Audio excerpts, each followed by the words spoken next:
स्वागत है आपका। देख रहे हैं आप सी न्यूज भारत। आपके साथ मैं हूं श्वेता तिवारी।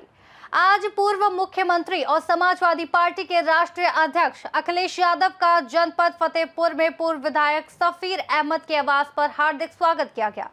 अखिलेश यादव ने पत्रकारों से वार्ता के दौरान भारतीय जनता पार्टी पर जमकर निशाना साधा। उन्होंने कहा कि जब तक आम लोगों के हाथ में पैसा नहीं होगा तब तक देश और प्रदेश की अर्थव्यवस्था मजबूत नहीं हो सकती।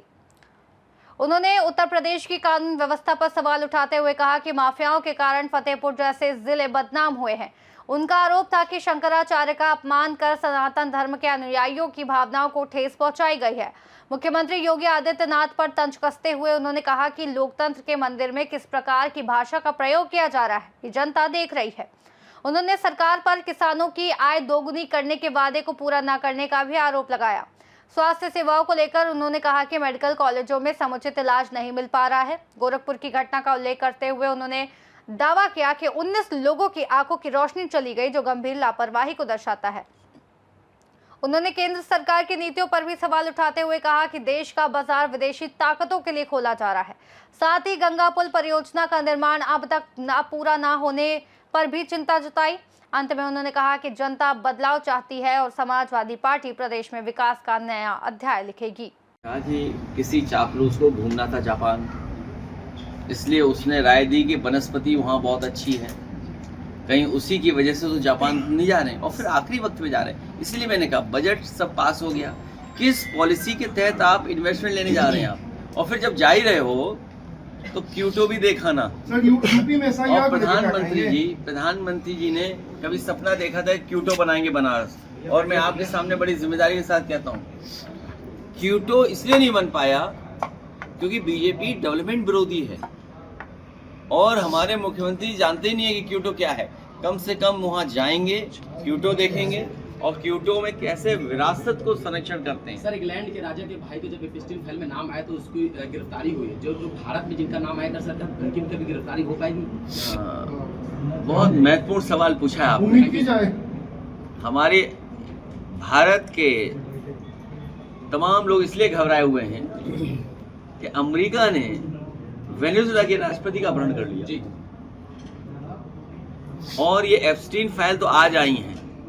हम आपको सावधान इसलिए रहना पड़ेगा, कभी व्हाट्सएप फाइल्स आ गई तब, कभी फेसबुक फाइल्स आ गई तब, इंस्टाग्राम फाइल्स आ गई तब, तो सोचो क्या होने जा रहा है देश का, समाज का। इसलिए जनता इन धोखा देने वालों को हटाए, 27 में इनका सफाया करे। यही एप्स्टीन फाइल का सबसे महत्वपूर्ण बिंदु होगा। यहाँ से सफाया होना में लाउड स्पीकर लगाने की अनुमति नहीं दी है। देखिए वो कल विधानसभा में भी उठा था, विधान परिषद में भी ये सवाल भी उठता है। धार्मिक आयोजन में जो लिमिट है, जो सुप्रीम कोर्ट कहता है कि इतने डेसिमल का जो साउंड को नापने का जो मानक है और जो सुप्रीम कोर्ट का है वो देना चाहिए, क्योंकि भारतीय जनता पार्टी की राजनीति इस्लाम विरोधी है, हमारे आपके विरोधी है। इसलिए हर काम वो करते हैं जिससे किसी को हम नीचा दिखा सके। अब आप देखिए शंकराचार्य को क्यों नीचा दिखाया? इसलिए दिखाया कि उनसे सुप्रीम कोई नहीं हो सकता। मुख्यमंत्री जी सर्टिफिकेट क्यों मांग रहे हैं जब वो एक पैर पे खड़े होकर योगा नहीं कर सकते? तो काहे की योगी हैं? और फिर अगर वो पढ़े योगी की परिभाषा, हालांकि 2 जगह मैं परिभाषा पढ़ पाया हूँ, गीता में और गुरु नानक जी ने। माया में रह के माया से दूर हो वो योगी है, दूसरों का दुख अपना दुख समझे वो योगी है, वस्त्र पहनने से कान छिदाने से योगी नहीं हो सकते हैं। इसलिए योगी का काम है समाज में भाईचारा बढ़ाना, लेकिन ये बिल्कुल विपरीत काम करते हैं। इसीलिए कभी लाउड स्पीकर के बहाने, कभी और दूसरी चीज़ों के बहाने हमारे आपके बीच में नफरत फैलाते हैं। हिंदुस्तानियत जो है हमारी आपकी, कि हम कुछ आपका अपना लेते हैं, आप हमारा कुछ अपना लेते हैं। कौशाम्बी से सी न्यूज संवाददाता एफ वसीम गाजी की रिपोर्ट। फिलहाल प्रदेश की सियासत में बयानबाजी तेज हो गई है। आने वाले समय में ये देखना दिलचस्प होगा कि जनता किसके दावों पर भरोसा जताती है। रिपोर्ट में फिलहाल के लिए बस इतना ही। देश और दुनिया की तमाम बड़ी खबरों के लिए आप देखते रहिए सी न्यूज भारत।